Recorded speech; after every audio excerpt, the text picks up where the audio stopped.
we are the voices of change. And when you say the voices of change, we don't mean us. Voices of change can be everyone who feels that can be included to this podcast in terms of the conversation that we'll be having. And sahi Kenya vitu zenye zina go around, especially in our locality. We live, our locality is Bahati constituency. We are in Nakuru, and sad things are happening. Certain lady. Yeah, it's in fact it's actually yesterday. It's previous day and also yesterday. We saw, a woman's body was dumped in a sack, and it was just left somewhere. It's very unfortunate. We also saw that an officer walipigana mahali in a joint there. So it tells you clearly that something is wrong somewhere. Because especially kama saizi vile mambo inaendelea, we need to come out, we need to speak out, because the more we keep silence in it, the more sazini unakuta ina explode in us. Na iki explode in mwenye ina explodia mwenye ako karibu na unaona inafanya nini? Ina explodia maybe the wife, the husband, the children, the old. Actually tuliona kama ni the officer alipigana na a 74-year-old na alimslap. That is very weird. I think we are the primary thing to lose our values, especially as we can say as the society. We cannot I don't know, we cannot blame the family. Yeah, we cannot blame, at the society level. We usually have the society, we go to the family, we go to the individual, but I think we are not losing it at the family level. We are losing it at the society level because of the values that are coming in. Yeah. Come for example, right now, I don't know if you know that ethics keep on changing.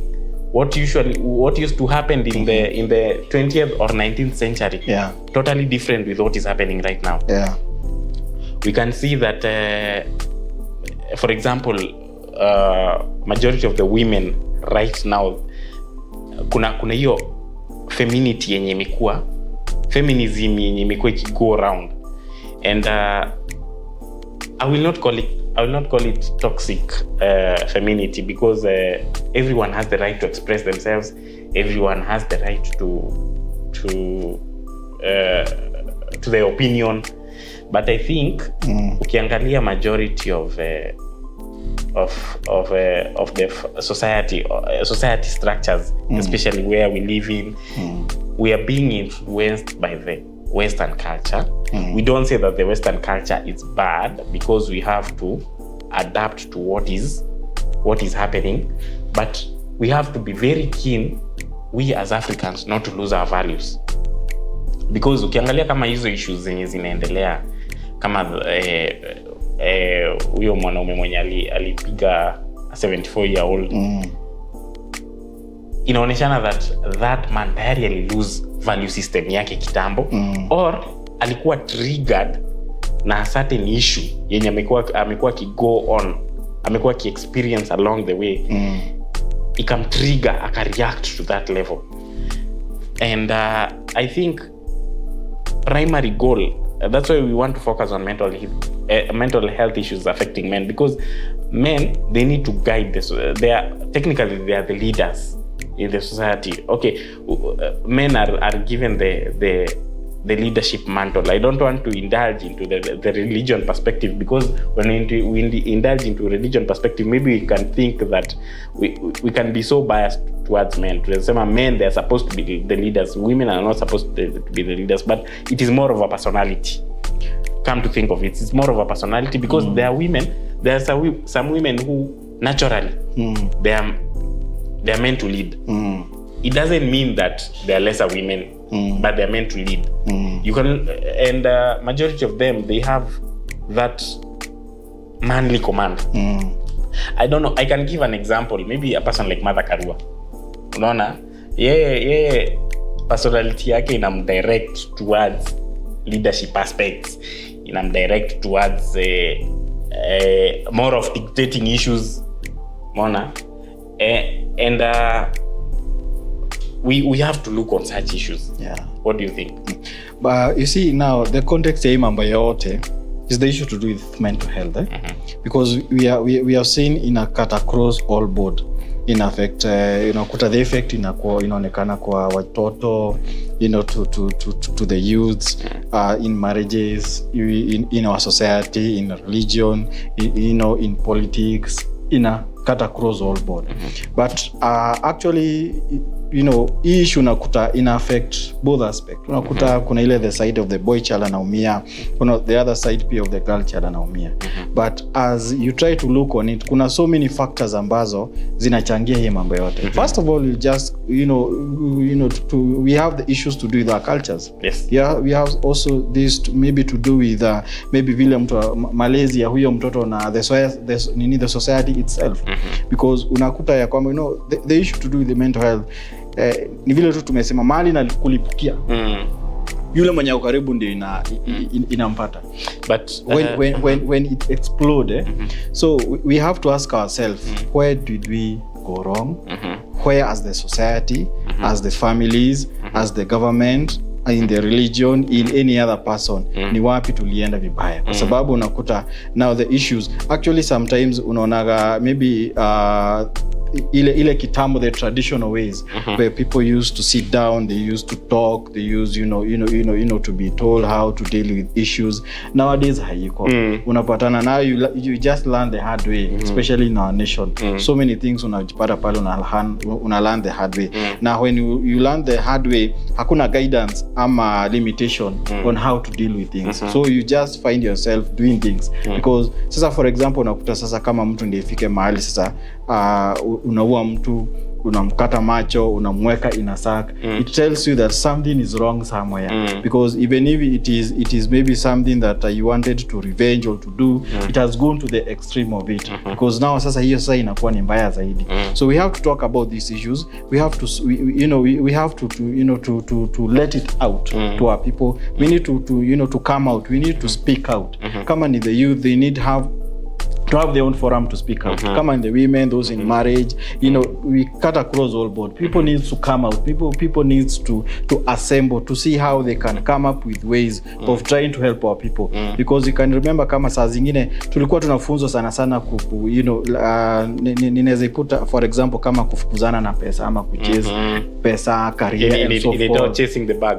Exactly. But sasa unakuta kuna other factors. Uko na pesa, uko na kazi, but kuna other factors ama kuna vitu zingine ukipatana nazo pesa haiwezi kukusaidia pale. So how do you cope up with such things? How do we develop our society, ourselves? How do we help our society in order to to be able to cope with those situations?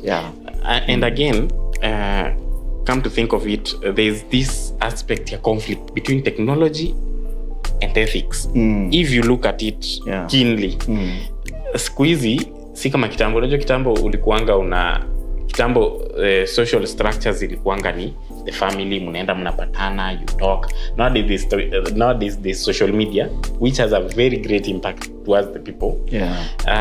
I think social media, one way or another, has deeply contributed to what we are experiencing right now. Because ukiangalia majority of the people, wanawaita idol ama icons. Unaona mtu anaangalia mtu fulani vile ana live kwa marriage yake, labda mtu fulani vile ana interact na watu. Naona wakisema siku hizi social media iko na a lot of, tunaweza sema sham ama tunaweza sema nini, social media ni iko na fake lifestyle. It is there. Utaangalia wewe kama lady, uangalie useme aje, this is the standard I want. Unaona? This is the life I want. Whereas a man useme this is, I think it is more of a competitive life structures. Unaangalia mtu mwingine unasema aje, hapana, mimi nataka kuwa mtu kama ule. Na in this life you cannot use another person's manual to live yours. You can only look up to them, but you cannot use them. Kwa sababu huyo mtu halali manual unalala. Huyo mtu akuli chenye unakula. Wewe kesho unaweza kuwa umepanga ati kesho wewe umepanga kesho wewe kesho una travel mahali fulani. Tuseme unaenda Nairobi. Wewe umekula chakula yako vizuri, umelala. Kwa labda kuna concert mahali fulani, especially for the young people. Wanaenda, so tuseme umepanga unaenda hiyo occasion, wewe umeangalia mtu fulani unasema mtu fulani anaenda, mnasema mtaendanisha, wewe umeamka tumbo inauma asubuhi, unaona huwezi enda. So kila mtu tu atumie manyoli yake ya maisha yake. Exactly. Unaona? Again, another thing, all of us, we are not created the same. Unaona, if kuna kitu mtu anafaa learn about, need to learn how people are naturally. To be specific, ujue about personalities za watu. They can help you a lot to handle issues. Unaona? Men, naturally men, we don't talk. Unaona? And that one, you innate social men who are, we go a lot through social isolation. Na hiyo social isolation, I think, do inatu affect greatly because we don't talk it out. Nilikuwa nikiangalia statistics fulani, I think that I can retrieve it. Walikuwa wakisema walikuwa wanasema moderate depression iko high among females, 39% that is, and males iko 33%. Lakini severe depression iko juu kwa male. Hiyo ni kumaanisha wanawake wako na ile moderate depression yao, they can handle, they cannot leave it to go up to the severe level, because they handle their issues, they talk it out. Mwanamke hata mkikosana naye, hata kama ni bibi ama whatever the case, the kind of woman you have in a life, be it a mother, a sister, a wife, mtu utaona ataenda ongelesha a friend, wa brainstorm the issue. But what do men do? Mwanaume ni ukae, wewe ufanye meditation. Kawe si mtu wa meditation, uende ugonge chupa zako ngapi, 2, ama uharibu ugonge crate mzima. Ugonge hiyo crate mzima, uende umisbehave huko kwa, tuseme kama ni kwa club ama nini, uende umisbehave, ucreate fracas, ugongwe, uongeze mashida zile ulikuwa nazo. Zile kitu kilikuwa kupatia mental health issues, umeongeza tena kwa sababu you live na nini, umeongeza tena other issues kwa sababu uko umeenda umeharibu vitu zenyewe, umeenda umechokozana, umepigwa. Unaona? That is why men wanakuwa heavily affected na mental health issues. Wao at the severe level wao ndio inawapata sana kwa sababu wanakuwa exposed to hizi environment. Na tuwezi sema ati hizi vitu zote men wako exposed naturally. Kuna zile vitu zingine zenye unaji-expose wewe mwenyewe, it is humanly caused, and you can avoid them. Umeona? And avoiding them comes at a cost. Ukifikiria critically, avoiding them comes at a cost. Wewe kama for example, watu wengine, unajua watu wenye wanapanganga wanaenda kushusha nyavu, waendangi ati kushusha nyavu, waendangi ati kuibia Mungu, ati wengine wameenda shughuli zao. Wewe siku ile vile hiyo 31st ikifika, wewe uamue kukaa kwa nyumba, unaona umeavoid mashida nyingi. Ndio nakwambia kila kitu inakaa at a cost. But you see now, ndio maana tumesema, how is a society taking things? How do we react to it? Because unakuta the silence in men, it always reacts to the women. That is now the disadvantage part of it. And actually, I think now it's high time that we do the balancing. The society needs to understand, even if the girl child anakuwa affected, the same time the boy child anakuwa affected. Because tumeona the way things are being structured, unakuta such that concentration so much ilienda to the girl child. Which was very good because alikuwa ameachwa nyuma sana. But now huyu boy child mwenye aliachwa pale, si ndio bado watapatana tu na yule girl child mwenye ulikia concentration. So it needs to be done a balance, because wewe utaconcentrate on one side, but at the end of the day bado watakutana pale. So hii effect bado hatutakuwa tumesolve.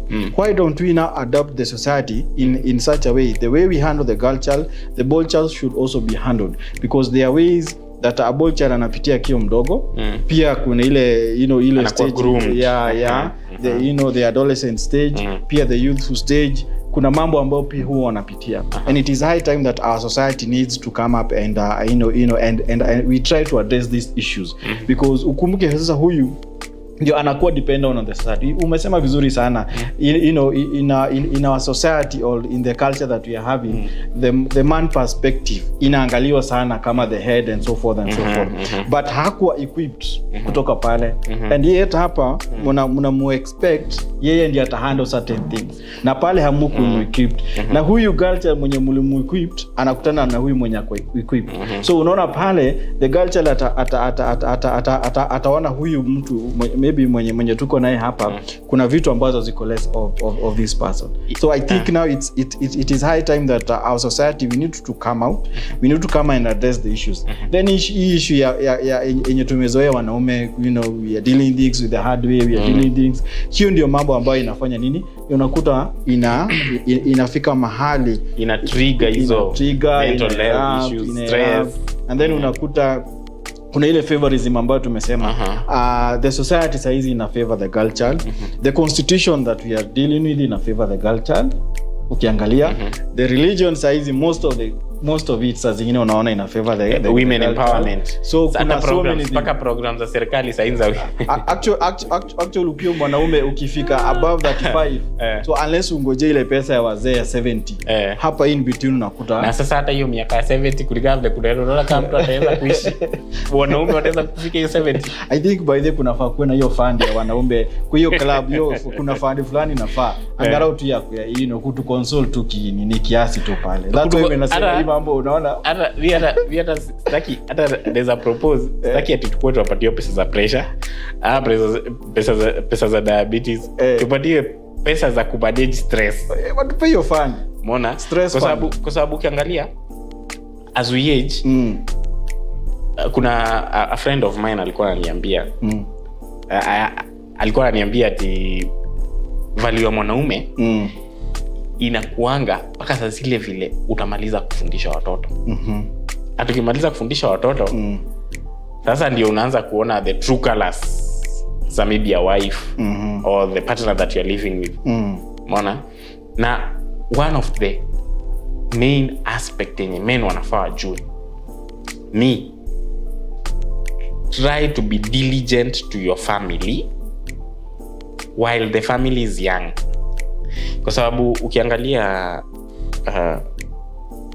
especially tuki backtrack what is happening right now, unapata familia nyingi hata mama ndo anaangaliwa na watoto zile umezeeka we mzee, hakuna mtoto hawezi kuja kuachie kitu. Mama unasikiaje, ninaolea, hebu kuja hapa jikoni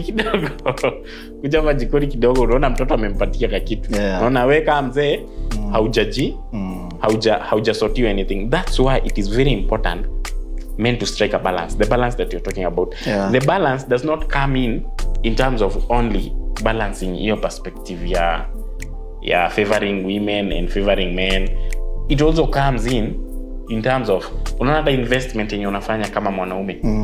According to me, your investment inafaa kuwa moderate. Invest kwa watoto, yes, lakini usi over invest in them. Invest moderately. Invest in yourself, because at your old age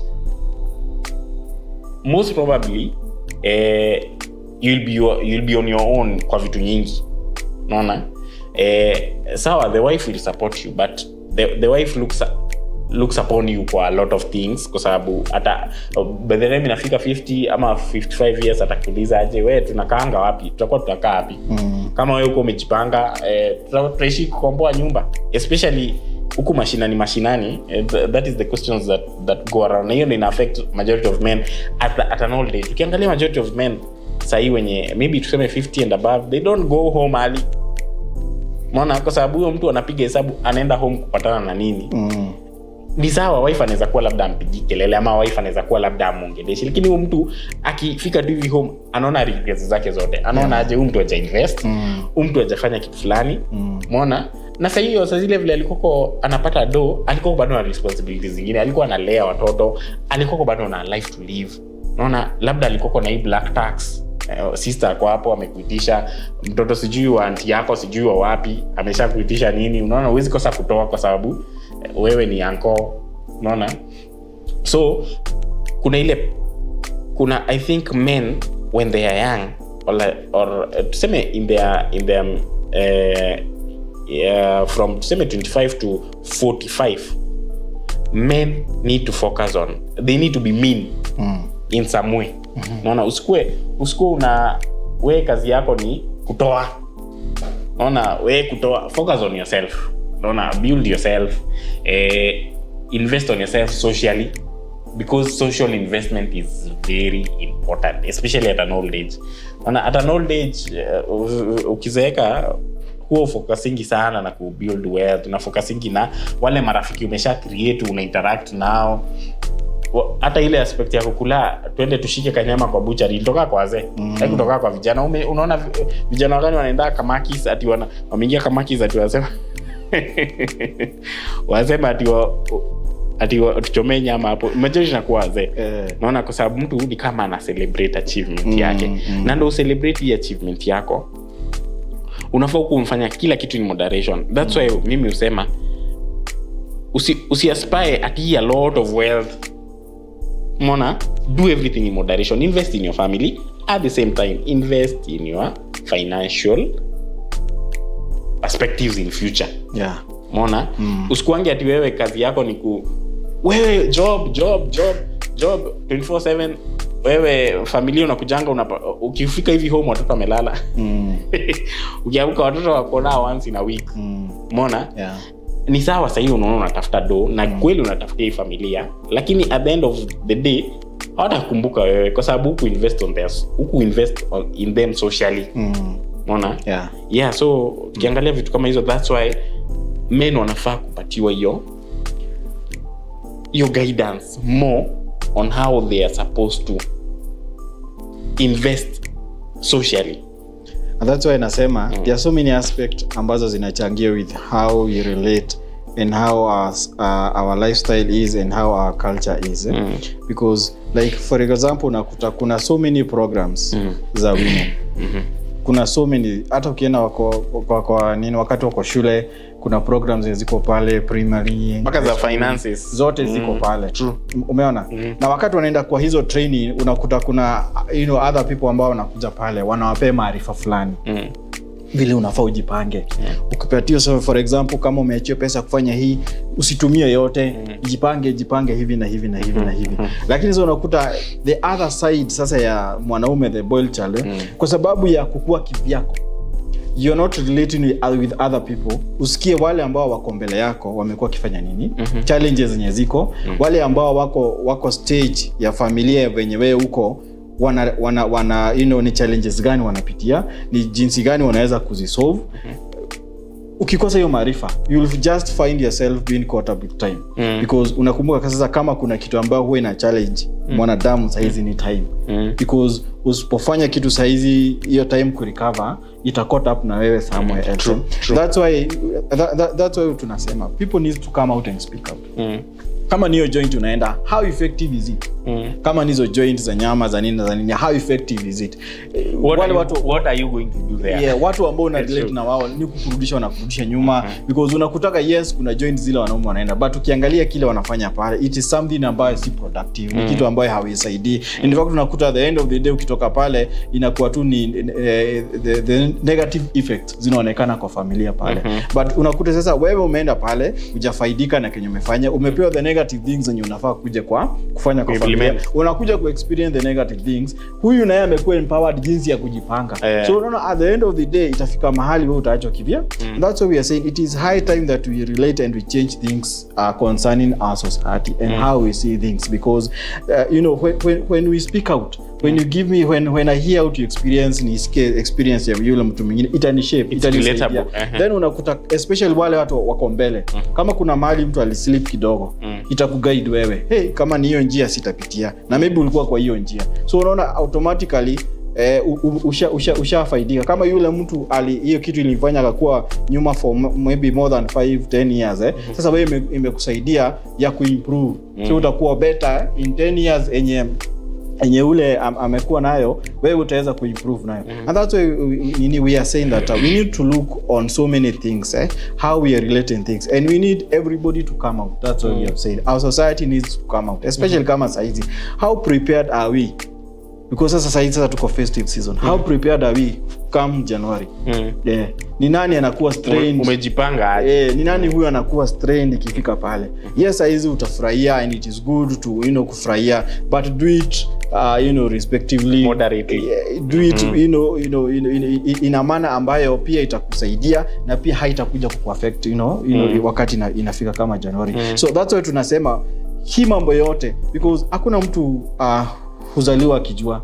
You need to hear out the experience of each and every person. You need to hear, unasikia yule alifanya hivi, yule mwingine alifanya hivi, yule mwingine alifanya hivi, and then now you need to structure yourself on how to improve yourself. Then the other thing we need to bring out to our people. Just be yourself. Kama vile umesema, manyo kama ni yako. Be yourself.